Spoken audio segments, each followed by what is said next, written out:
নমস্কার, আরও একটা গুরুত্বপূর্ণ আপডেট নিয়ে চললাম। খুব গুরুত্বপূর্ণ ভিডিও চ্যানেলে ফার্স্ট টাইম থাকলে চ্যানেলটাকে সাবস্ক্রাইব করে বেল আইকনটা টিপে রাখতে হবে লেটেস্ট গুরুত্বপূর্ণ আপডেট পাওয়ার জন্য। আজকে খুব গুরুত্বপূর্ণ ভিডিও হতে যাচ্ছে। আজকে যে সমস্ত চুক্তিভিত্তিক কর্মী আছে তাদের নিয়ে কথা বলবো। চুক্তিভিত্তিক কর্মীদের অডিট শুরু, কাদের কথা বলা হয়েছে, চাকরি থাকবে তো নাকি স্থায়ীকরণ করে দেবে, কী আপডেট উঠে আসছে। চ্যানেলে ফার্স্ট টাইম থাকলে চ্যানেলটাকে সাবস্ক্রাইব করে বেল আইকনটা টিপে রাখতে হবে লেটেস্ট গুরুত্বপূর্ণ আপডেট পাওয়ার জন্য। স্টেপ টু স্টেপ আজকের আপডেটটি আপনাদের সামনে তুলে ধরছি। আচ্ছা, এই প্রতিবেদনে বলছে WB government contractual staff update আদৌ দরকার আছে। এই চুক্তিভিত্তিক কর্মীদের অডিট শুরু রাজ্যের তারপর আদৌ দরকার আছে। বেকার বেতন দিতে হচ্ছে, বেকার বেতন দিতে হচ্ছে। রাজ্যের চুক্তিভিত্তিক কর্মীদের একাংশে অডিট শুরু করলো নবান্ন।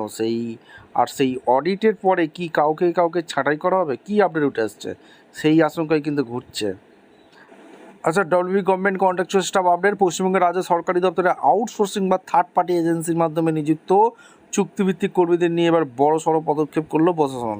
কাদের কথা বলা হচ্ছে?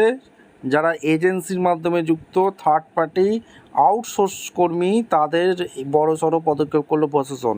যারা ট্রেজারির মাধ্যমে টাকা পায় তাদের কথা এখানে কিন্তু বলা হয়নি, অর্থাৎ যারা ট্রেজারির মাধ্যমে চুক্তিভিত্তিক কর্মী আছে তাদের কিন্তু কথাটা বলা হয়নি।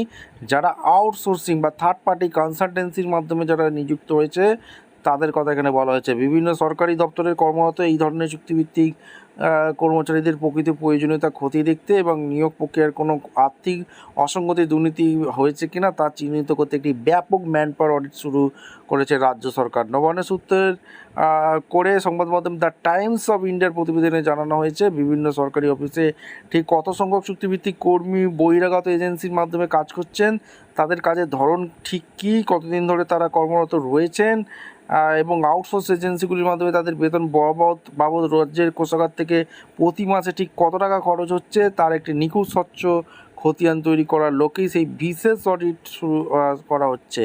কেন এই আকস্মিক অডিট? আর্থিক তছরূপের আশঙ্কা? কী আপডেট উঠে আসছে আপনাদের সামনে তুলে ধরবো।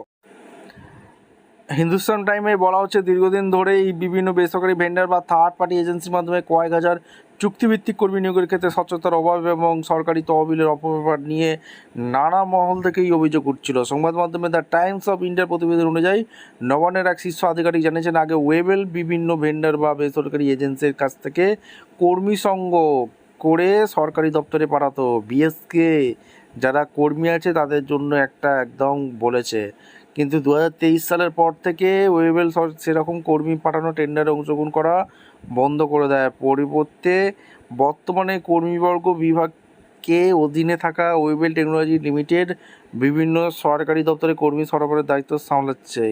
এই হাত বদলের পর এবং সামগ্রিক নিয়োগের কাঠামোয় কোনো গলদ রয়েছে কিনা তা পরিষ্কার করতে এই অডিটের সিদ্ধান্ত, অর্থাৎ বিএসকে চুক্তিভিত্তিক কর্মীদের একটা নাম কিন্তু নিয়েছে প্রতিবেদনে। এখানে আরও বলেছে, স্ক্যানারে বাংলা সহায়তা কেন্দ্র। রাজ্য সরকারের এই অডিট প্রক্রিয়ায় সবচেয়ে বেশি নজর রয়েছে বাংলা সহায়তা কেন্দ্র বা বিএসকে। সাধারণ মানুষকে বিনামূল্যে সরকারি পরিষেবা এবং বিভিন্ন সামাজিক কল্যাণমূলক প্রকল্পের সুবিধা পৌঁছে দিতে পশ্চিমবঙ্গের 23টি জেলা জুড়ে প্রায় 4,000 বাংলা সহায়তা কেন্দ্র চালানো হয়। প্রশাসনিক তথ্য অনুযায়ী প্রতিটি বিএসকেতে 3 জন চুক্তিভিত্তিক কর্মী নিযুক্ত থাকেন এবং এই সমস্ত কর্মী থার্ড পার্টি ভেন্ডারের মাধ্যমে নিয়োগ করা হয়েছে। আদৌ কি দরকার আছে? সন্ধিয়ান শীর্ষ আধিকারিককে। ওই রিপোর্ট অনুযায়ী নাম প্রকাশে অনিচ্ছুক এক সরকারি আধিকারিক দাবি করেছেন যে সাধারণ মানুষকে ডিজিটাল পরিষেবা দেওয়ার জন্য যেখানে ইতিমধ্যেই কমন সার্ভিস সেন্টারের মতো ব্যবস্থা চালু ছিল, সেখানে নতুন করে বিএসকে খোলার কোনো জরুরি প্রয়োজন ছিল না। বর্তমানে বহু বিএসকেতে কাজ অত্যন্ত কম পাওয়ায় নেই বললেই চলে। ফলস্বরূপ কাজ ছাড়াই বিপুল সংখ্যক প্রায় 12,000 কর্মীকে প্রতি মাসে বেতন দেওয়ার কারণে রাজ্য সরকারের কোষাগার থেকে প্রতি বছর একটি বড় অঙ্কের অর্থের অপচয় হচ্ছে।